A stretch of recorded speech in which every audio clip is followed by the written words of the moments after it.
GST चोरी रोकने के लिए सरकार क्या कदम उठाने वाली है? अदानी ग्रुप से जुड़ी कौन सी खबरें चर्चा में है और घर खरीदने वालों के लिए क्या है बड़ी खबर? आज के मनी टाइम में मिलेंगे ऐसे ही तमाम सवालों के जवाब। नमस्कार, मैं हूं वरुण और आप देख रहे हैं मनी 9। चलिए शुरू करते हैं आज की खबरों का सफर और आज की पहली खबर है जीएसटी से जुड़ी हुई। जीएसटी चोरी रोकने के लिए सरकार कड़े कदम उठाने की तैयारी कर रही है। फर्जी जीएसटी चालान बनाने वाले गिरोह से मिलीभगत करने वाली कंपनियों पर कड़ी कार्रवाई करने का विचार हो रहा है। इसमें पेनल्टी बढ़ाना, परिसर का फिजिकल वेरिफिकेशन और बार बार अवैध गतिविधि करने वालों का जीएसटी नंबर रद्द करना शामिल है। जीएसटी नंबर रद्द होने का सीधा मतलब है बिजनेस का ठप हो जाना। इसके अलावा जीएसटी रजिस्ट्रेशन और जीएसटी रिटर्न के अतिरिक्त सत्यापन पर भी विचार हो रहा है। जीएसटी काउंसिल की बैठक में इन तमाम बिंदुओं पर विचार हो सकता है। अगली खबर है शेयर बाजार से जुड़ी हुई। शेयर बाजार सोमवार को शुरुआती बढ़त बरकरार नहीं रख पाया और गिरावट के साथ बंद हुआ। वैश्विक बाजारों में कमजोर रुख के बीच दूरसंचार, बिजली और अन्य शेयरों में बिकवाली से बाजार में गिरावट देखने को मिली। बीएसई सेंसेक्स 216.28 अंक की गिरावट के साथ 63,168.30 के स्तर पर बंद हुआ।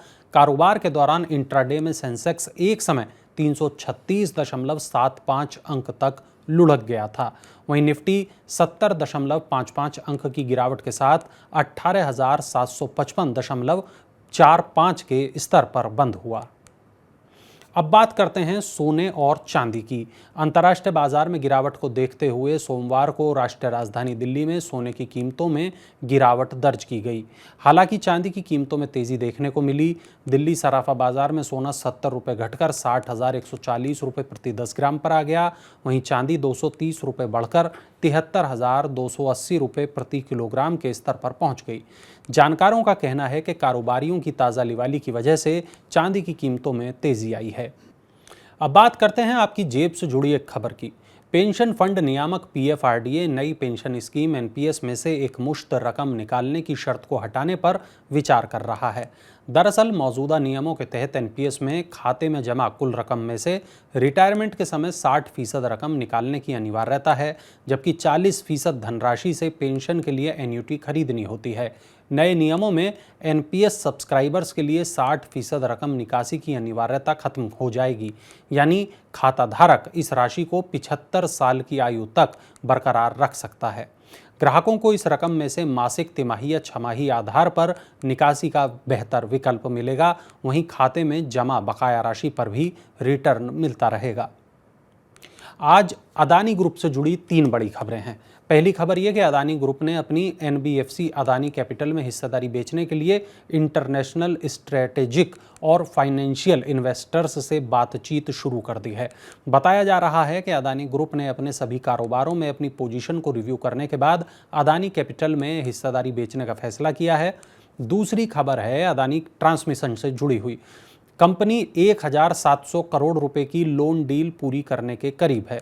कंपनी ये लोन 9 वैश्विक बैंकों के एक कंसोर्टियम से लेगी। ऐसी उम्मीद है कि ये डील जुलाई के अंत तक पूरी हो जाएगी और इस पैसे का इस्तेमाल महाराष्ट्र में 400 केवी का एक सब स्टेशन और ट्रांसमिशन लाइन्स लगाने में किया जाएगा। तीसरी खबर यह है कि अदानी इंटरप्राइजेज जल्द ही ऑनलाइन ट्रेन टिकटें बेचेगी। दरअसल अदानी इंटरप्राइजेज ने online train ticket booking platform Trainman की 100% हिस्सेदारी खरीदने के लिए शेयर खरीद समझौता किया है। अब खबर घर खरीदारों के लिए, खासतौर पर महाराष्ट्र के घर खरीदारों के लिए। महाराष्ट्र रेरा बड़ा कदम उठाने जा रहा है। महाराष्ट्र रेरा राज्य में मौजूद रियल एस्टेट प्रोजेक्ट और प्रमोटरों की ग्रेडिंग करेगा और इससे घर खरीदारों को सही प्रोजेक्ट चुनने में मदद मिलेगी। उनकी पूंजी फंसने का जोखिम कम होगा। देश में किसी भी रेरा अथॉरिटी की ओर से शुरू की गई इस तरह की ये पहली कोशिश होगी। इसमें होगा ये कि बिल्डर की रेटिंग उसके प्रोजेक्ट के आधार पर तय की जाएगी। जब लोग प्रोजेक्ट खरीदेंगे तब उनके पास बिल्डर का ट्रैक रिकॉर्ड होगा कि उसके पिछले प्रोजेक्ट में कैसी रेटिंग उसे मिली है। आपको बता दें कि दुनिया के कई देशों में इस प्रक्रिया को अपनाया जाता है। भारत में आने वाले महीनों में आईटी सेक्टर में नौकरियों की संख्या में इजाफा हो सकता है। दरअसल ग्लोबल लेवल पर 3 लाख से ज़्यादा नौकरियों की छंटनी के बाद कंपनियां कर्मचारियों के लिए भारत जैसे सस्ते आउटसोर्सिंग सेंटर की ओर रुख कर सकती हैं। अनुमान है कि 2024-25 में भारत में आईटी सेक्टर में विदेशों से 30-40% नौकरियों के आने की उम्मीद है। वहीं दूसरी ओर वित्त मंत्रालय की वेतन और भत्तों को लेकर जारी सालाना रिपोर्ट में बताया गया है कि केंद्र शासित प्रदेशों सहित केंद्र सरकार में स्वीकृत पदों की संख्या में कमी आई है। देश भर में 9,64,000 से ज़्यादा सरकारी पद खाली हैं। रियलमी का फ़ोन अगर आप भी इस्तेमाल करते हैं तो इस खबर को गौर से देख लें, सुन लें। स्मार्टफोन ब्रांड रियलमी पर भारतीयों की जासूसी करने और डेटा चोरी करने का आरोप लगने के बाद सरकार अब इसकी जांच कराने की योजना बना रही है। केंद्रीय राज्य मंत्री राजीव चंद्रशेखर ने कहा कि सरकार इस मामले का संज्ञान लेते हुए इसकी जांच कराएगी। दरअसल कंपनी पर यूजर्स के कॉल लॉग, एसएमएस और लोकेशन जैसी संवेदनशील जानकारी को ट्रैक करने का आरोप लगा था। वहीं अब रियलमी और वन प्लस ने इसको लेकर सफाई जारी की है। उनका कहना है कि जानकारियां फ़ोन में ही रहती हैं, बाहर कहीं भी शेयर नहीं की जाती हैं। वहीं सोशल मीडिया पर एंटी जियो टैगिंग के बढ़ने से गोपनीयता को लेकर चिंताएं बढ़ गई हैं।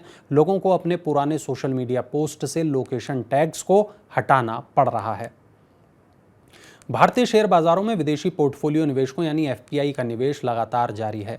विदेशी निवेशक लगातार चौथे महीने यानी जून में भी भारतीय शेयर बाजारों में निवेश कर रहे हैं। आंकड़ों के मुताबिक जून में अभी तक विदेशी निवेशक 16,406 करोड़ रुपए का निवेश भारतीय शेयर बाजार में कर चुके हैं। मई में विदेशी निवेशकों ने शेयर्स में 43,838 करोड़ रुपए का निवेश किया था, जो कि 9 महीने का उच्चतम स्तर था। वहीं अप्रैल में 11,631 करोड़ रुपए और मार्च में 7,936 करोड़ रुपए का निवेश किया गया था। हालांकि विदेशी निवेशकों ने भारतीय शेयर बाजार से जनवरी में 28,852 करोड़ और फरवरी में 5,294 करोड़ रुपए निकाल लिए थे। चलिए अब आपको एक ज़रूरी खबर बताते हैं। अर्बन कोऑपरेटिव बैंक्स ने आरबीआई से गोल्ड लोन पर लगी सीलिंग को 2 लाख से बढ़ाकर 5 लाख रुपए करने की मांग की है। उनका कहना है कि इससे छोटे और मार्जिनल बोरोवर की फंडिंग की ज़रूरतों को पूरा करने में मदद मिलेगी। गोल्ड लोन वो लोन है जो सोने या सोने की ज्वेलरी के एवज में दिया जाता है। इस समय अर्बन कोऑपरेटिव बैंक्स को 12 महीनों के लिए बुलेट रीपेमेंट और ईएमआई रीपेमेंट स्कीम्स के जरिए गोल्ड लोन देने की मंजूरी मिली हुई है। अब बात करते हैं खेती किसानी की। चालू खरीफ सीजन में पंजाब में कपास की बुआई का रकबा घटकर निचले स्तर पर पहुंच गया है।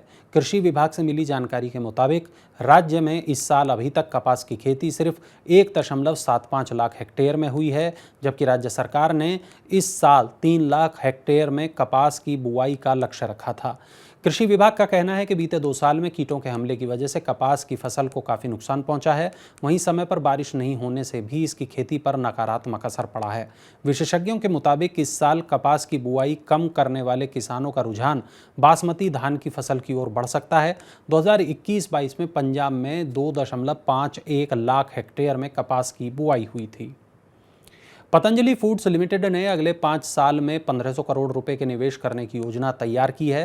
कंपनी के सीईओ संजीव अस्थाना का ये कहना है कि इस निवेश योजना के तहत अधिकतर निवेश पाम ऑयल के कारोबार में किया जाएगा। दरअसल कंपनी अपने प्रोडक्ट के डिस्ट्रीब्यूशन को बढ़ाने पर काम कर रही है। कंपनी ने अगले 5 साल में 45 से 50 हज़ार करोड़ रुपए के कारोबार का लक्ष्य बनाया है। कंपनी को अगले 5 साल में करीब 1200 करोड़ से 1500 करोड़ रुपए का पूंजीगत व्यय करने की उम्मीद है। कंपनी खाद्य तेल के राष्ट्रीय मिशन के तहत असम, अरुणाचल प्रदेश, मिजोरम, त्रिपुरा और नागालैंड में 5 लाख हेक्टेयर भूमि पर पाम की खेती को लेकर भी प्रतिबद्ध है। अब खबर ऑटो सेक्टर से। मारुति सुजुकी इंडिया ने सोमवार से अपने आगामी प्रीमियम यूटिलिटी वाहन इन्विक्टो की बुकिंग को शुरू कर दिया है। कंपनी की ओर से मिली जानकारी के मुताबिक 5 जुलाई को पेश होने वाले इस वाहन की बुकिंग 25,000 रुपये के भुगतान के साथ कराई जा सकती है। कंपनी के premium retail outlet Nexa showroom से या ऑनलाइन इसकी बुकिंग कराई जा सकती है। बता दें कि मारुति 20 लाख रुपये से महंगे वाहनों की कैटेगरी में अपना पैर जमाने की कोशिश कर रही है, जबकि 20 लाख तक की कैटेगरी में उसका वर्चस्व है। मोटे अनाज को बढ़ावा देने और गेहूं निर्यात करने के लिए संयुक्त राष्ट्र कृषि विकास कोष ने भारत की सराहना की है। दरअसल भारत ने पिछले साल रूस यूक्रेन के बीच युद्ध की वजह से अनाज की किल्लत झेल रहे 18 देशों को 18 लाख टन गेहूं एक्सपोर्ट किया था। बता दें कि रूस यूक्रेन के बीच युद्ध की वजह से कई देशों में खाद्यान्न की भारी कमी देखने को मिली थी। ऐसे समय में भारत ने मदद का हाथ बढ़ाते हुए इन देशों को गेहूं एक्सपोर्ट किया था। अंतर्राष्ट्रीय कृषि विकास कोष यानी IFAD के अध्यक्ष अल्वारो लारियो का कहना है कि भारत कुछ क्षेत्रों पर खास ध्यान दे रहा है जो कि संयुक्त राष्ट्र निकाय की प्राथमिकताओं के अनुरूप है। उन्होंने कहा कि मोटे अनाज जलवायु परिवर्तन के अनुकूल होने की वजह से काफ़ी महत्वपूर्ण है। तो ये थी आज की तमाम बड़ी खबरें, ज़रूरी और महत्वपूर्ण खबरें, वो खबरें जो डालती हैं आपकी जेब, आपके जीवन पर असर। आपको हमारा आज का ये बुलेटिन कैसा लगा, नीचे कमेंट बॉक्स में कमेंट करें, हमें ज़रूर बताएं अपनी राय। और अगर आपका कोई सवाल है पर्सनल फाइनेंस से जुड़ा या शेयर बाज़ार से जुड़ा, तो मनी 9 पर हेलो मनी 9 शो को ज़रूर देखें और एक्सपर्ट से सीधे सवाल पूछें। और कल दोपहर 1 बजे डॉक्टर रवि सिंह होंगे हमारे एक्सपर्ट। स्टॉक से जुड़ा यदि आपका कोई सवाल है तो आप सीधे पूछ सकते हैं डॉक्टर रवि सिंह से। VP research head share India के हैं और मंगलवार दोपहर 1 बजे वो देंगे आपके तमाम सवालों के जवाब जो जुड़े हैं शेयर बाजार से। आप 9311121874 पर अपना सवाल लिखकर भेज दें। नई खबरों के साथ अब आपसे मुलाकात होगी कल, तब तक के लिए नमस्कार।